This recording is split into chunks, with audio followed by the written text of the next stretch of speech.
وہ فرماتا ہے قل، اس کا معنی یہ ہے وہ خالق ارض و سما اپنے حبیب سے فرما رہا ہے، اے میرے حبیب تو ان کائنات والوں سے فرما دے۔ یہ قل کا معنی ہوتا ہے کہ اے میرے پیارے محبوب، اے والی ارض و عجم، اے تاجدار کائنات، اے سرور کون و مکان، اے وجہ جہان و مکان، تو ان کائنات والوں کو بتا دے۔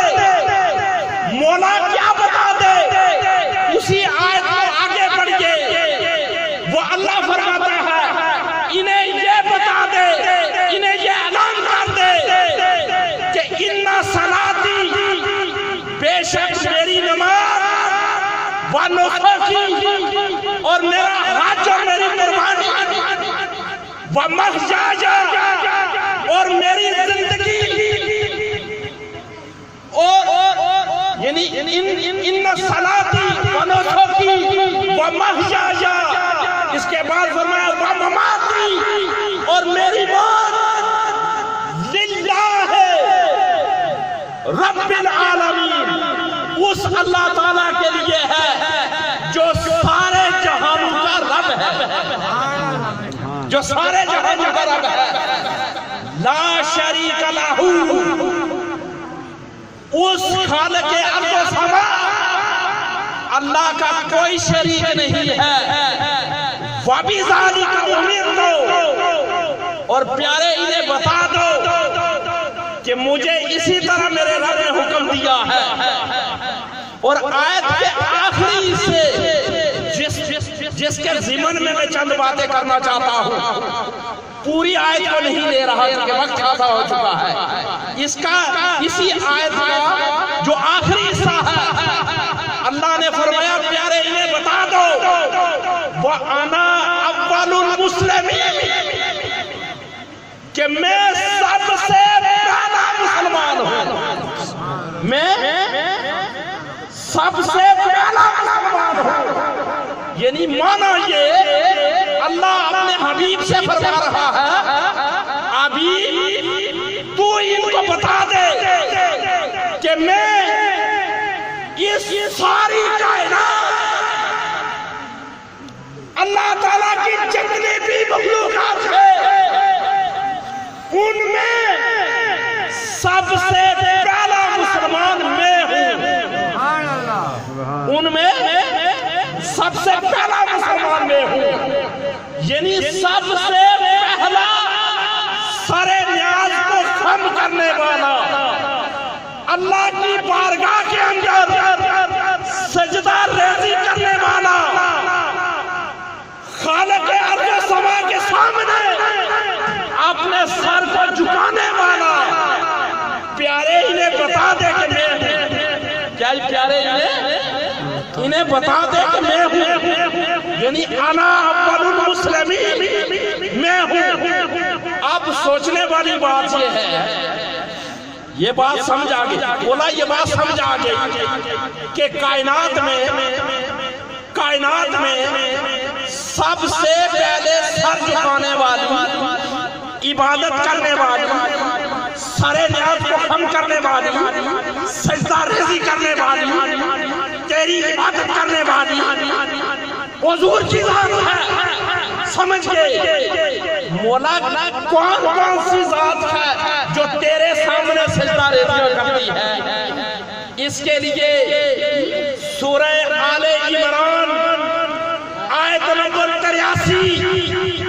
اس کی جانب میں آپ کی توجہ مبذول کرانا چاہتا ہوں۔ وہ خالق ارض و سما فرماتا ہے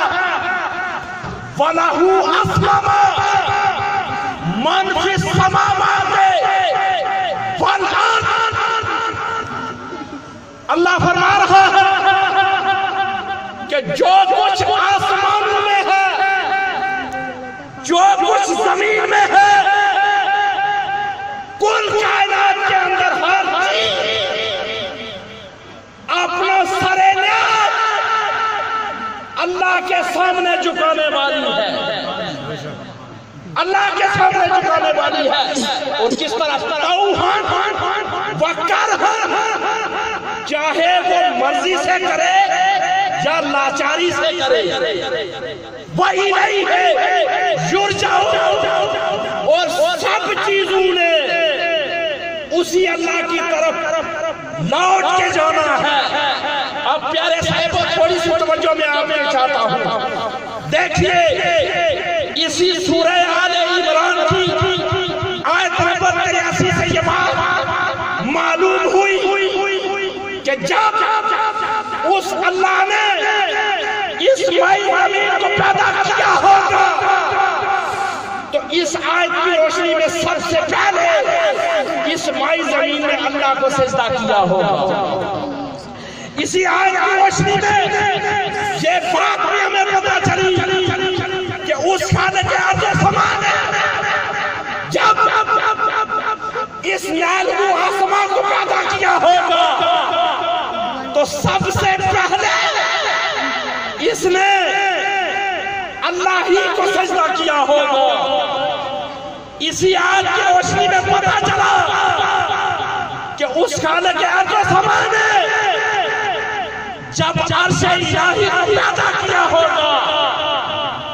تو توہن و کرہن اس نے اللہ ہی کو سجدہ کیا ہوگا۔ اسی آیت سے پتہ چلا اس خالق ارض و سما نے جب آپ کی خدمت میں عرض کرتا رہا اللہ تبارک و تعالیٰ نے جب جبریل کو پیدا کیا ہوگا تو جبریل نے سب سے پہلے اسی خالق ارض و سما کو سجدہ کیا ہوگا، اسرائیل نے اسی کو سجدہ کیا ہوگا، اور اللہ کی بارگاہ میں میکائیل نے بھی اسی کو سجدہ کیا ہوگا، اسرائیل نے بھی اسی کو سجدہ کیا ہوگا۔ یہاں تک کوئی زیرو چیز یا غیر زیرو چیز اس کائنات ارض اور سماوی کے اندر یعنی تخت الثری سے لے کے عرش اولی تک کوئی چیز ایسی نہیں ہے جس نے وجود ملتے ہی اللہ کو سجدہ نہ کیا ہو۔ جب یہ بات ہمیں سورہ آل عمران آیت نمبر 83 کی روشنی میں پتہ چل گئی، اب اسی آیت کو دوبارہ پڑھیے جب اللہ فرما رہا ہے کہ پیارے ان کو بتا دے کہ انا اول المسلمین، کہ میں سب سے پہلا مسلمان ہوں، سب سے پہلا تیری پاک بارگاہ کے اندر سجدہ ریزیوں کرنے والا ہوں۔ معلوم کیا ہوا کہ جب حضور نے رب کی بارگاہ میں سجدہ دیا ہوگا اس وقت کوئی دوسری چیز کو ابھی وجود نہیں ملا ہوگا، اس لیے کہ اگر کسی اور کا کوئی وجود ملا ہوگا تو سب سے پہلے وہ سجدہ کرنے والے ہوتے ہیں۔ معلوم یہ ہوا کہ خالق ارض و سما نے سب سے پہلے حضور تاجدار کائنات صلی اللہ علیہ وسلم کو زندگی عطا کی، اور سب سے پہلے سجدہ کرنے والی ہستی بھی حضور تاجدار کائنات صلی اللہ علیہ